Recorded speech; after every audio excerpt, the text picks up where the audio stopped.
ஹர ஹர சங்கர ஜய ஜய சங்கர ஹர ஹர சங்கர ஜய ஜய சங்கர. ஒரு கிராமத்தில் முகாமை முடித்துக்கொண்டு அடுத்த முகாமுக்கு போய்க் கொண்டிருந்தார்கள் பெரியவாள்.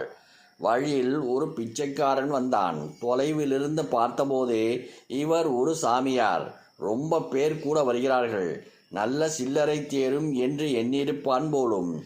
அருகில் வந்ததும் அண்ணாமலைக்கு அரோகரா என்று கூவிக்கொண்டே பெரியவா பாதங்களில் விழுந்தான். பெரியவாள் உடன் வந்தவர்களை திரும்பி பார்த்தார்கள். இவன் நமக்கு ரொம்பவும் உபகாரம் செய்திருக்கான் பெரியவா. இவன் என்ன உபகாரம் செய்தான்? ஸ்மரணாத் அருணாச்சலம் என்று சொல்வார்கள். அருணாச்சலேஸ்வரை நினைத்தாலே போதுமாம், ரொம்ப புண்ணியம். இவன் நமக்கெல்லாம் அருணாச்சலேஸ்வரரை ஞாபகப்படுத்தி உபகாரம் செய்திருக்கான் பெரியவா.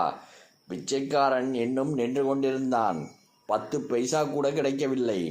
பெரியவாள் அவனை பார்த்து புன்னகை புரிந்தார்கள். இன்னைக்கு எங்கேயும் பிச்சைக்கு போக வேண்டாம் பெரியவா. அப்படியானால் சாப்பாட்டுக்கு என்ன வழி?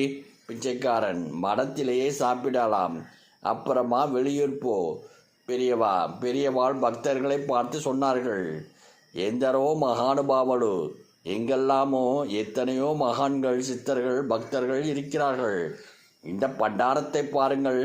நாளைய தினத்தை பற்றி கவலைப்படுவதில்லை. அன்றன்று கிடைக்கும் பிச்சையில் காலம் தள்ளுகின்றான். இவனுக்குள்ள ஞானம் நமக்கு வருவதில்லை என்று பெரியவா கூறினார். ஒரு பண்டார பிச்சைக்காரனிடம் கூட ஈஸ்வரனை பார்த்தார்கள் பெரியவாள்.